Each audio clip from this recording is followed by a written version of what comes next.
Ici, nous allons parler des enjeux de l'énergie. L'objectif est de comprendre les enjeux de l'énergie sur Terre, les ressources que nous avons, les énergies fossiles et les énergies renouvelables, la production d'énergie renouvelable et d'énergie fossile, l'efficacité et la sobriété énergétique.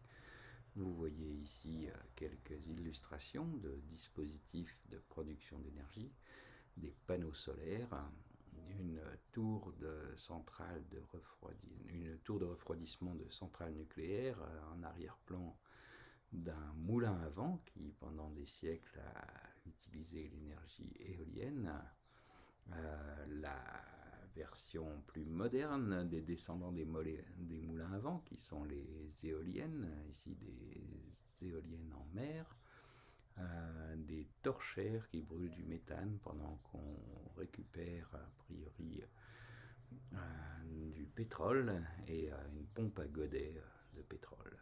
Je m'appelle Renaud Toussaint, je suis géophysicien, chercheur du CNRS et je travaille à l'Institut Terre et Environnement de Strasbourg. Au CNRS à l'Université de Strasbourg et avec l'ENGES comme tutelle également. Les sources d'énergie, quelles sont-elles? Où en sommes-nous de leur utilisation? Comment les utilisons-nous? La transition énergétique, pourquoi et comment pouvons-nous la faire? Tout d'abord, nous faisons le point sur le flux d'énergie arrivant sur Terre. Quelques unités d'énergie qui permettent de faire la conversion entre des unités utilisées en physique et d'autres en économie. Tout d'abord, une unité d'énergie, 1 joule, c'est l'énergie pour lever 1 kg de 10 cm, selon la formule énergie potentielle égale mgh, où m est la masse, h la hauteur et g qui vaut 9,81 environ mètres par seconde carré et l'accélération de pesanteur à la surface de la Terre. Si vous multipliez 1 kg par 0,1 m et 10 mètres par seconde carré, vous obtenez 1 joule. Une unité de puissance, une puissance c'est une énergie utilisée par unité de temps. Donc 1 watt est l'unité standard internationale de puissance, c'est 1 joule utilisé par seconde. Ensuite, d'autres unités d'énergie que vous trouvez par exemple dans des factures d'électricité, c'est le wattheure, c'est l'énergie qui correspond à l'utilisation d'1 watt pendant 1 heure. Donc comme dans 1 heure il y a 3600 secondes, si je multiplie 1 watt par 3600 secondes, j'obtiens 3600 joules qui est 1 watt-heure. Autrement dit 3,6 kilojoules. Ou kilo, vous vous souvenez, ça veut dire 1000.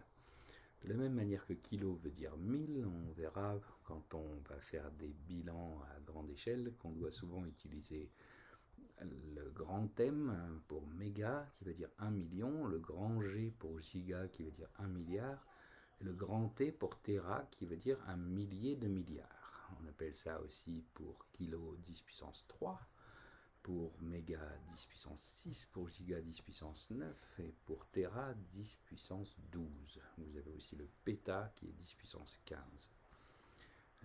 C'est des abréviations que vous connaissez notamment par l'informatique. Un mégawattheure, c'est quelque chose que vous pouvez aussi trouver sur des factures d'électricité à l'année. Ça correspond à 3,6 gigajoules. C'est 1 million de fois 3600 joules. Donc c'est 3,6 milliards de joules. Et une puissance de 1 mégawattheure par an, c'est des choses tout à fait ordinaires dans ce qu'on peut utiliser dans un logement. Et encore, c'est pas énorme. Ça correspond à 1000 kWh par an, parce que 1 million c'est 1000 fois 1000. Autrement dit, à 3,6 gigajoules par an.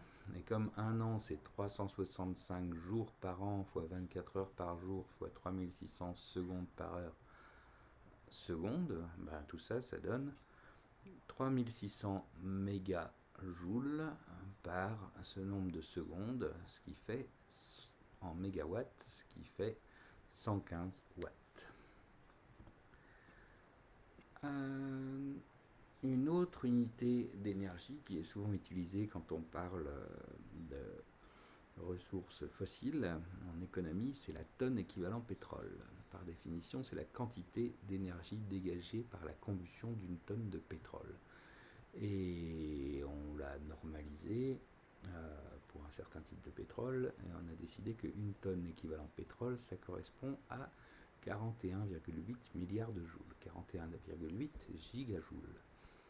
Donc l'énergie libérée par combustion du pétrole, pour 1 kg, soit un millième d'une tonne, vous avez un millième de ça, c'est-à-dire à peu près 42 mégajoules par kilogramme. Si on brûle autre chose que du pétrole, par exemple du bois sec, on peut regarder combien d'énergie on récupère. Pour une tonne de bois sec, on a une énergie de 0,23 TEP, tonne équivalent pétrole. Une autre unité qu'on trouve souvent quand on fait des bilans des ressources fossiles, c'est le baril, BL ou BBL. Ces barils étaient souvent utilisés pour stocker ou transporter du pétrole. Et la norme qu'on a utilisée pour définir ce qu'est un baril, c'est que 7,6 barils correspondent à une tonne. Un water, c'est, on a dit l'énergie d'un watt pendant une heure, soit 3600 joules. Un mégawattheure, du coup, nos 3,6 gigajoules, quand on les convertit en tonnes équivalent pétrole, ça fait 0,086 tonnes équivalent pétrole. Une tonne équivalent pétrole par an, ça fait donc 41,8 fois 10 puissance 9, c'est le 41,8 milliards de joules divisé par le nombre de secondes qu'il y a dans un an, qui vaut 365 jours par an fois 24 heures par jour fois 3600 secondes par heure, et on obtient 1325 watts. C'est la puissance qui correspond à brûler une tonne équivalent pétrole par an. Et 1000 méga-TEP par an, ça c'est le genre d'unité qu'on trouve quand on regarde ce qui est utilisé comme ressource fossile à l'échelle de la Terre, ça fait une puissance de 1,325 terawatts. C'est 10 puissance 9 fois une tonne équivalent pétrole par an, donc 10 puissance 9 fois 1,325 10 puissance 3, ça fait 1,325 10 puissance 12 watts. La source principale d'énergie sur Terre, c'est le Soleil. Dans le Soleil, vous avez de la fusion nucléaire, comme dans la plupart des étoiles qui ne sont pas en fin de vie. Et c'est le cycle principal du Soleil où deux noyaux d'hydrogène avec un proton deviennent un noyau d'hélium. Le noyau d'hélium étant légèrement plus léger que les deux noyaux d'hydrogène, ça convertit la masse en énergie, selon ce qui a été découvert par Einstein, et la puissance totale qu'émet le Soleil à l'occasion de ces réactions de fusion nucléaire, c'est une puissance de 4 10 puissance 26 watts, plus précisément 3,8 10 puissance 28 watts, soit 38 yotawatts. Selon la formule E égale mc carré, qui dit que quand on transforme une masse m en énergie E, on a cette relation entre les deux, avec c la vitesse de la lumière, 300 000 km par seconde environ. Et bien, pour une puissance pareille, si on divise 4 fois 10 puissance 26 joules par le carré de 300 millions de mètres par seconde, on obtient une masse m de 4 10 puissance 10 kg par seconde, soit 40 mégatonnes par seconde de masse qui est convertie en énergie en fusionnant dans le Soleil.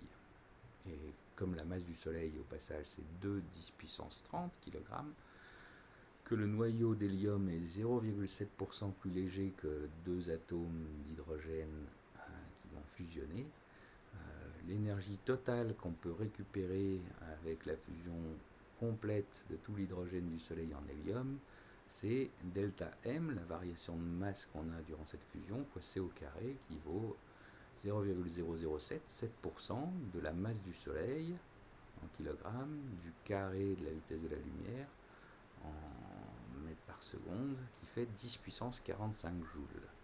Et pour une énergie totale qui sera rayonnée durant cette phase, 10 puissance 45 joules, si elle est rayonnée avec une puissance de l'ordre de 4 10 puissance 26, ça donne watts, ça donne des milliards d'années. Donc il y a un 7 qui devrait être un 6. L'énergie reçue à la surface de la Terre, ce n'est pas toute l'énergie émise par le Soleil. En science-fiction, vous aviez des auteurs parfois qui imaginent des civilisations qui construisent des choses autour de leur étoile pour récupérer une grosse fraction de l'énergie rayonnée par leur étoile. Mais on n'en est pas là. Ce qu'on récupère sur Terre, c'est essentiellement des dérivés de l'énergie solaire. Et cette énergie, c'est 4 10 puissance 26 watts. Quand il se propage, tout est envoyé à partir du Soleil. Et cette quantité-là, elle est envoyée, elle traverse toute sphère qui est centrée sur le Soleil. Et si on veut savoir par unité de surface quelle est l'énergie, quelle est la puissance de ce qu'on reçoit sur Terre, il faut diviser la puissance émise, le 4 10 puissance 26, par la surface d'une sphère de rayon RST, la distance entre la Terre et le Soleil, et on obtient, la surface de la sphère c'est 4 pi fois R Soleil-Terre au carré, et on obtient comme ça 1373 watts par mètre carré. Pour savoir ce que vaut RST, si on ne le sait plus, ça vaut 152 gigamètres, 152 milliards de mètres, millions de kilomètres. On peut le retrouver au doigt mouillé en se souvenant que la lumière du Soleil met 8 minutes pour venir du Soleil à la Terre. Et 8 minutes fois 60 secondes par minute fois 3 10 puissance 8 mètres par seconde, la vitesse de la lumière, ça nous donne la distance RST. Si on veut savoir ensuite, alors ce 1373 watts par mètre carré, c'est ce qui arrive par unité de surface perpendiculaire à la direction Soleil-Terre à l'extérieur de l'atmosphère de la Terre. C'est ce qu'on appelle la constante solaire, 1373 watts par mètre carré. Ça correspond à peu près à la puissance d'un gros appareil électroménager par mètre carré, comme un lave-linge par exemple. Et si on se demande quelle est l'énergie totale qui arrive à l'extérieur de l'atmosphère sur Terre, il faut multiplier cette énergie par la surface qu'occupe la Terre lorsqu'on la projette sur la direction perpendiculaire, Soleil-Terre. Donc vu depuis le Soleil, la Terre c'est un disque, une sphère. Quand on la projette orthogonalement, ça donne un disque de rayon grand R indice T, rayon de la Terre, qui fait à peu près 6200 km. Et donc la puissance reçue sur Terre, c'est ce flux phi, la constante solaire, multiplié par la surface du disque, pi RT au carré, ça nous donne 1,6 10 puissance 17 watts. Voilà, le total de ce qu'on reçoit sur Terre, c'est de l'ordre de 1,7 10 puissance 17 watts, 170 000 terawatts, 170 pétawatts. Soit de l'ordre de 10 puissance 9, 1 milliard de fois moins que ce qu'il a envoyé depuis le Soleil.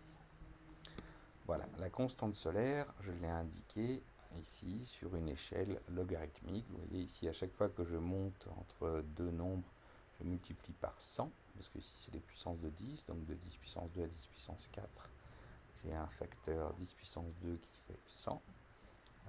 Ici j'ai un facteur 10, là il vaut un facteur 10. Ma constante solaire, elle vaut 1373 watts par mètre carré. Et si je me demande ce qu'on reçoit en tout sur Terre, en térawatts, c'est donc 170 pétawatts, donc 170 000 térawatts. Ça correspond à ceci là, un peu plus que 10 puissance 5. Après, sur Terre, la surface n'est pas en permanence avec le Soleil au zénith, perpendiculaire à la direction Soleil-Terre. On a des surfaces qui sont dans la nuit, où le Soleil n'éclaire pas, des surfaces qui sont rasantes, plus ou moins inclinées. Si on veut savoir quelle est la puissance moyenne qui arrive par unité de surface sur Terre, il faut diviser la puissance totale reçue sur Terre par la surface de la Terre. la surface d'une sphère de rayon RT, c'est 4pi RT au carré. Donc cette puissance moyenne, Pter sur 4pi RT au carré, ben, c'est phi fois la surface du disque, pi RT au carré, divisé par la surface de la sphère, 4pi RT au carré, qui fait phi sur 4.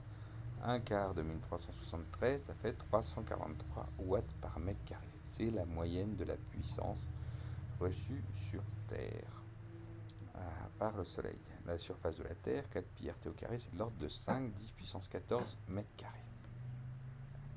Voilà, j'ai indiqué ici la moyenne de la puissance solaire sur Terre, autour de 343 watts par mètre carré. Et le total dans ce qu'on reçoit, quand on le multiplie par 5, 10 puissance 14, c'est la puissance en terawatts de 170 000 terawatts. Une autre source qui est complètement indépendante de ce qu'on reçoit sur Terre par le Soleil, c'est la géothermie. La géothermie, c'est un flux d'énergie qui vient des profondeurs de la Terre vers la surface, contrairement à celle du Soleil qui vient du haut. Elle est due principalement à la décomposition des radionucléides du manteau. Il y a des réactions nucléaires entre des éléments du manteau qui ont une durée de vie assez longue et qui libèrent de l'énergie lorsqu'ils se transforment par fission en isotopes plus légers. Il y a aussi une petite partie de la source qui est de l'énergie résiduelle qui reste de la collision initiale des éléments qui ont formé la Terre lors de la contraction du nuage de gaz interstellaire qui a donné naissance au Soleil et aux planètes du système solaire, dont la Terre. Ça a libéré de l'énergie potentielle de gravitation, ça l'a transformée en chaleur lors des chocs entre les blocs qui venaient se rentrer dedans. Et il reste une petite partie de cette énergie qui n'est pas encore dissipée. Mais ça fait de l'ordre de 10% ou moins de l'énergie initiale. Donc la majorité du flux énergique géothermique, elle est due à la décomposition des radionucléides, principalement situés dans le manteau. Alors, ça se manifeste, ce flux d'énergie radiothermique, par un gradient thermique, un gradient de température. Quand on descend dans la Terre, il y a à peu près 3 degrés Celsius par 100 mètres de montée de température. Et le flux d'énergie va des températures chaudes vers les températures froides, des profondeurs vers la surface. L'ordre de grandeur du flux d'énergie géothermique, c'est 0,1 watts par mètre carré. En moyenne sur Terre, c'est 0,087 watts par mètre carré. Sur les continents qui sont un peu plus vieux, c'est 0,067 watts par mètre carré. Et sur les océans qui sont plus jeunes et moins épais, c'est de l'ordre de 0,1 watts par mètre carré. Bon, comme puissance, on n'est pas dans l'ordre du gros appareil électroménager par mètre carré, on est de l'ordre plutôt d'une ampoule qui brille par stade de foot. Si vous connaissez la puissance des ampoules qui se comptent en dizaines de watts. Le total sur Terre de ce qu'on peut avoir comme flux géothermique, c'est ce qu'on obtient en multipliant ça par la surface de la Terre, 5, 10 puissance 14 mètres carrés à peu près, ça vous fait de l'ordre de 5, 10 puissance 13 watts, 50 terawatts. Alors voilà, on peut indiquer sur le même graphe, avec la puissance en watts par mètre carré ou la puissance en terawatts, la puissance géothermique moyenne, la puissance géothermique sur les océans et celle sur les continents. Vous voyez qu'elle est de l'ordre de pas loin de 10 puissance 4 fois plus petite que la moyenne solaire. Entre 10 puissance 3 et 10 puissance 4. Elle n'est pas répartie de manière égale sur Terre. Vous voyez sur cette carte ici qu'elle est très hétérogène. Ici vous avez des couleurs qui indiquent des milliwatts par mètre carré, quelques dizaines de milliwatts par mètre carré ou quelques centaines. C'est bien l'ordre de 0,1 watts par mètre carré dont on parlait auparavant. Ça peut être plus chaud, plus grand ici ou plus bas. C'est particulièrement élevé au niveau des dorsales où se crée la croûte océanique et où la croûte océanique est fine. Et plus on va dans de la croûte vieille, plus c'est bas. Sur les continents, c'est encore plus bas. Sur les continents, vous voyez aussi qu'à certains endroits, c'est un peu plus grand qu'à d'autres. Voilà, c'est issu de l'article dont vous avez les références ici. Le flux, il est donc concentré principalement dans les dorsales et également un peu dans les points chauds, qui sont des remontées de matériaux depuis le manteau terrestre, à travers le manteau terrestre. Comme par exemple l'Islande, Hawaï, ici. Une autre source indépendante d'énergie des deux précédentes, c'est les marées. Alors, les marées, on a sur Terre essentiellement des marées lunaires et des marées solaires qui sont dues au fait que la Terre n'est pas fixe par rapport à la Lune, par rapport à l'axe Terre-Lune ou l'axe Terre-Soleil, elle tourne. Et ça déforme la Terre. Bon, les marées lunaires ou les marées solaires qui sont un peu plus petites, ça fait loin dans l'océan des choses de l'ordre de 10 cm à 1 mètre de hauteur. Ça peut être plus grand près des côtes. Et on a 2 marées par jour. La puissance qu'on peut en tirer, c'est, d'après les références qu'il y a en bas là, ρ, la densité de l'eau, fois g, l'accélération de gravité, fois delta h, la variation de hauteur de l'eau à cause des marées, fois q. Q, le débit volumique associé aux ondes de marée. Donc il est en mètres cubes par seconde. Q, il est donné aussi par delta h, la différence de hauteur, fois L, la longueur qu'on regarde à plat, fois V, la vitesse de l'onde de marée. Et en ingérant ce Q ici dans P, on trouve P égale ρg delta h carré fois L fois V. Si on regarde l'ordre de grandeur en considérant toute la variation d'énergie potentielle le long des côtes,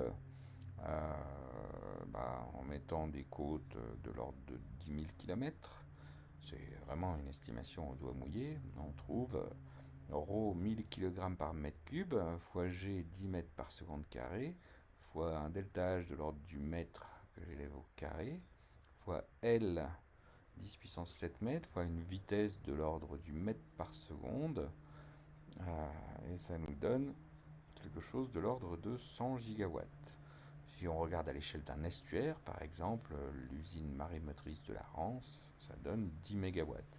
C'est ce qu'on peut avoir en mettant L égale 1 km. Avec les mêmes estimations précédentes, ça donne à peu près 10 mégawatts. Bon, le total sur Terre, ça fait donc à peu près 100 gigawatts, 10 puissance 11 watts, soit, en divisant ça par 5, 10 puissance 14 mètres carrés, 0,0002 watts par mètre carré. C'est beaucoup plus petit que les deux précédentes. La géothermie était beaucoup plus petite que le flux solaire, et ce qu'on peut récupérer des marées comme ceci est encore beaucoup plus petit, de l'ordre de 1000 fois plus petit. Alors si on l'indique, voilà où se trouve la puissance des marées qu'on peut essayer de récupérer sur la côte avec des usines marémotrices. Une remarque au passage, la puissance totale qu'on peut estimer liée à la variation de position de l'eau sur Terre par rapport à la Lune par exemple, on peut l'estimer comme étant on peut l'estimer en tout sur Terre, parce que un point sur Terre qui est proche du Soleil, ensuite il va se retrouver de l'autre côté au bout de 12 heures, puis à nouveau face au Soleil, et ça va faire monter et descendre son énergie potentielle par rapport au Soleil ou par rapport à la Lune. Mais ça va être un flux, ça va être une variation d'énergie potentielle réversible, où on a quelque chose qui se charge, qui se décharge, qui se charge, qui se décharge. Il est très difficile de le récupérer. Ça veut dire qu'il y aurait une dissipation. Cette dissipation, elle a lieu sur des planètes comme sur des planètes où vous avez une forte déformation comme Titan, où vous avez une forte énergie qui vient de la déformation de Titan à cause de Jupiter qui est juste à côté, et ça fait un fort système volcanique. Donc là, vous avez beaucoup d'énergie dissipée. Mais si c'est des variations d'énergie réversibles, par contre, on n'a pas forcément d'énergie qu'on récupère, tout repart au bout de 24 heures dans le même sens. On peut quand même estimer quelle est Le flux durant un cycle, quand on descend et qu'on remonte, ce flux, on peut l'obtenir en disant c'est l'énergie potentielle, c'est G fois la masse de la Lune fois la masse de l'océan, si on estime celle de tout l'océan. Et a priori, on a une, euh, on a une énergie potentielle qui vaut G masse Lune masse océan sur distance Terre-Lune.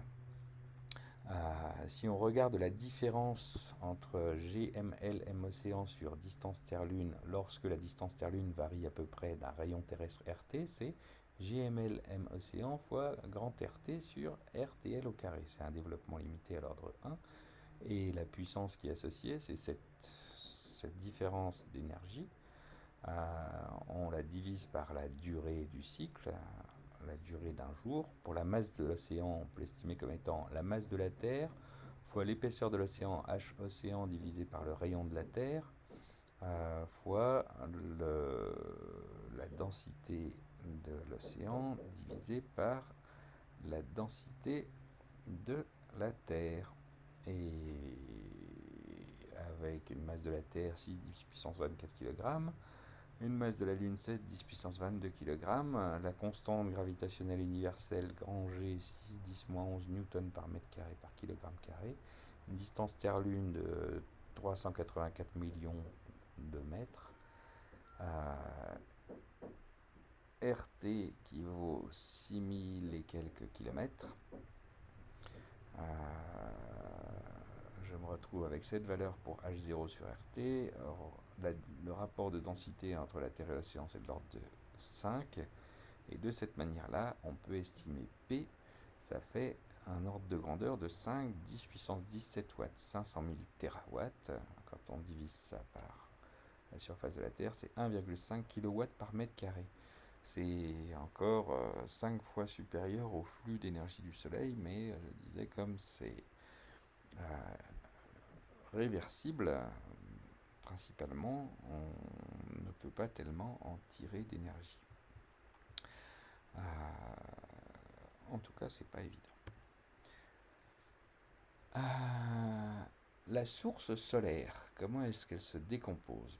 On a des énergies renouvelables qui, pour la plupart d'entre elles, à part la géothermie et les usines marémotrices, découlent d'une manière ou d'une autre du flux d'énergie solaire. Alors on a dit les énergies issues de l'énergie solaire, à 170 000 terawatts. Ça c'est estimé par exemple dans un numéro de Ciel et Espace en 2012 comme donnant un flux à la base de l'atmosphère sur les continents de 46 000 terawatts. Bon, selon qu'on utilise l'un ou l'autre, ça fait un flux total donc de 100 à 1000 watts par mètre carré. De ça est issu le vent, qui est lié à des changements de pression liés aux différences de radiation mobile. Il y a des zones qui sont bien éclairées par le soleil, puis d'autres zones qui ne sont pas bien éclairées par le soleil. Ça change au fur et à mesure où la Terre tourne.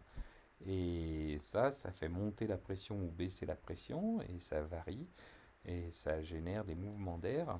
Et la puissance qui, la puissance qui est transférée par les forces qui s'exercent à la base de l'atmosphère sur les continents à cause du vent, c'est de l'ordre de 870 terawatts, soit 1 watt par mètre carré. Vous avez ensuite le gradient thermique des mers qui correspond au fait que vous avez un flux d'énergie qui vient échauffer la surface de la mer avec le soleil. Donc ça c'est de l'ordre de 100 terawatts, soit 0,1 watt par mètre carré. Vous avez tout un tas de plantes qui poussent grâce à la photosynthèse, qui récupèrent de l'énergie solaire, de la lumière, pour faire des réactions chimiques où essentiellement du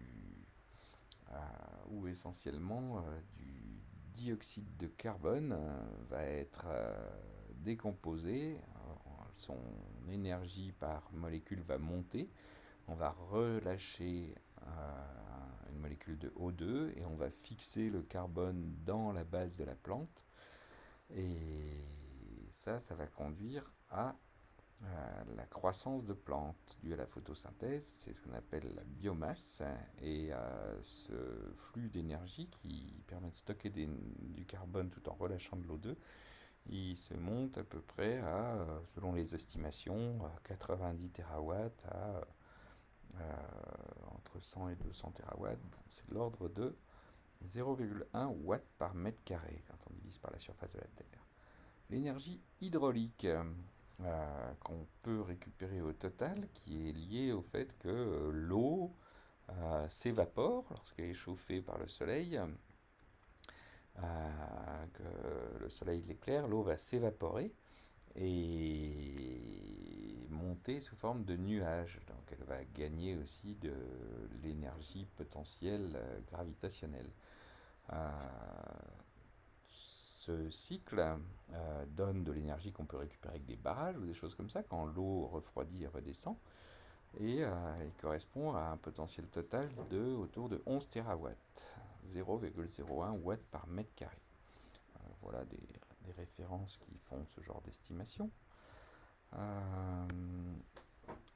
Voici sur le même graphe que précédemment où est-ce que se situe ces dérivés du flux solaire. Donc on avait la moyenne de la puissance solaire sur Terre qui était là-haut, 343 watts par mètre carré.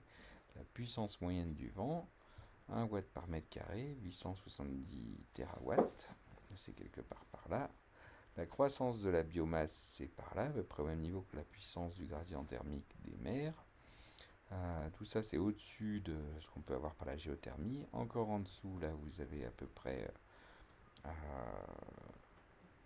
0,01 watts par mètre carré de puissance hydraulique. Et la puissance des marées côtières qu'on avait calculée précédemment, elle est là, tout en bas, un peu plus grande que 10-4 watts par mètre carré. Alors le vent n'est pas réparti de manière uniforme. Voici dans cet article qui est expliqué un peu dans le détail dans ce blog, la répartition sur Terre de ce qu'on peut récupérer à la surface avec par exemple des éoliennes. Vous voyez des watts par mètre carré qui sont entre dans le bleu sombre, là, on est en dessous de 0,5 watts par mètre carré, et puis quand on monte au-dessus du jaune, on est au-dessus de 2,5 watts par mètre carré. Avec les endroits très venteux, comme les 40e rugissants et les 50e hurlants, là, on est à des 3-4 watts par mètre carré. Dans l'Atlantique Nord aussi, on a quelque chose de l'ordre de 3 watts par mètre carré. Et sur les continents, on a aussi des choses qui sont réparties de manière un peu inhomogène. Là, l'Europe du Nord est plus venteuse, là où on n'a pas beaucoup de montagnes et des bons couloirs à vent qui viennent de l'Atlantique. Pareil pour le Canada, ou pareil pour la Patagonie. Et puis on a d'autres zones qui sont beaucoup moins venteuses, où on tombe en dessous du watt par mètre carré. Alors, si on regarde le détail du flux énergétique lorsqu'on traverse l'atmosphère, il y a ce qu'on appelle le budget énergétique de la Terre et l'effet de serre. Vous voyez ici, issu des deux sources qui sont là, le budget énergétique de la Terre, on a ce qui arrive depuis le Soleil, c'est le 340 et quelques watts par mètre carré qu'on a calculé. Une partie est reflétée à l'extérieur de l'atmosphère par les nuages de l'atmosphère elle-même, 77 watts par mètre carré. Une partie est absorbée par l'atmosphère, et ça donne 77 watts par mètre carré qui viennent être absorbés dans l'atmosphère. Finalement, on récupère la différence entre ces 340 moins 77 moins 77 qui arrive en bas. Une partie de ce qui est en bas est absorbée par la surface de la Terre, la réchauffe, et une autre partie est reflétée par la surface. Alors, tout ce qui est absorbé par la surface, là, ça va réchauffer la Terre, et du coup, comme la Terre est réchauffée, elle va réémettre elle-même de la lumière, mais elle va la réémettre dans une longueur d'onde qui est bien plus grande que la longueur d'onde qui arrive Soleil directement. Cette longueur d'onde, elle est dans l'infrarouge principalement, pour ce qui correspond à la température de la Terre. Et cet infrarouge qui est réémis par la surface, à cause du fait que la Terre s'est réchauffée, ça fait 300, à peu près 400 watts par mètre carré, dont une grande partie est absorbée dans l'atmosphère. L'atmosphère elle-même, qui a absorbé quelque chose depuis le haut et quelque chose depuis le bas, va réémettre directement à peu près 170 watts par mètre carré. Et puis vous avez aussi une partie qui a été émise par l'atmosphère, qui va traverser là une quarantaine de watts par mètre carré, qui ne va pas être arrêtée par l'atmosphère, mais qui va sortir. Les nuages également vont réémettre à une trentaine de watts par mètre carré. Donc ce processus ici, qui va arrêter une partie de l'énergie qui est émise, c'est ce qu'on appelle l'effet de serre. L'atmosphère qui est réchauffée par ce qui vient d'en haut et une grande partie de ce qui vient d'en bas, elle va elle-même émettre une partie à cause de sa température. Elle va émettre également un flux énergétique, là, la back radiation, vers la Terre autour de 340 watts par mètre carré. On a encore à peu près 18 watts par mètre carré qui nous donne une énergie potentielle qui est liée au fait que des courants d'air chaud remontent. C'est les thermiques, c'est la convection. Et puis on a une chaleur latente qui est... On a aussi un transfert de chaleur par conduction là. Et on a une chaleur latente qui est liée au fait que par évapotranspiration, des plantes ou directement de l'eau, on a de l'eau des océans, on a un flux d'énergie qui est lié à la transition, au changement d'état de liquide en vapeur et qui va donner 80 et quelques watts par mètre carré. Et quand on fait tout le bilan entre ce qu'on a à l'extérieur, ce qu'on a dans l'atmosphère et ce qu'on a au niveau de la surface, là, on se retrouve avec quelque chose d'absorbé net de 0,6 watts par mètre carré. L'effet de serre, là, on verra plus tard que c'est celui-ci qui est perturbé par les changements de composition de l'atmosphère qui sont liés notamment à l'émission de CO2 anthropogénique due aux hommes. Alors, une bonne partie du flux énergétique qui vient du Soleil. Donc on a dit à la surface de la Terre, c'est de l'ordre de 46 000 terawatts ou en tout cas entre 50 000 et 150 000 terawatts. On a une partie non négligeable de ça qui est utilisée par les plantes pour faire grandir leur structure. Donc avec la photosynthèse, on obtient un stockage d'énergie sous forme chimique dans les plantes, c'est la biomasse végétale. La biomasse végétale qui est synthétisée par an sur Terre, c'est de l'ordre de 200 milliards de tonnes, 200 gigatonnes. Si on regarde quelle est la puissance de conversion en énergie chimique, il faut multiplier ces 200 gigatonnes par an par à peu près 20 mégajoules par kilogramme. Ça, c'est la différence d'énergie libre, ce qu'on appelle le potentiel chimique, qui est lié au changement où on passe de CO2 à C plus O2. Et on obtient comme ça 10 puissance 14 watts, 100 terawatts qui sont stockés dans la structure des plantes. Vous voyez qu'on est, on est à peu près dans l'ordre du pourcent de l'énergie reçue à la surface de la Terre qui est stockée dans une structure moléculaire qui est plus riche en énergie, le corps des plantes. Un peu moins de 1% de l'énergie solaire. Et si on compare ça avec, par exemple, ce qui est fait dans l'agriculture en France en ce moment, autour de 75 quintaux par hectare de rendement de blé, c'est le même ordre de grandeur, à un facteur 10 près en tout cas. parce que ça, 75 quintaux par hectare, ça fait à peu près, si je multiplie ça par la surface de la Terre, 5, 10 puissance 14 mètres carrés, ça me fait de l'ordre de 140 gigatonnes par an par surface continentale.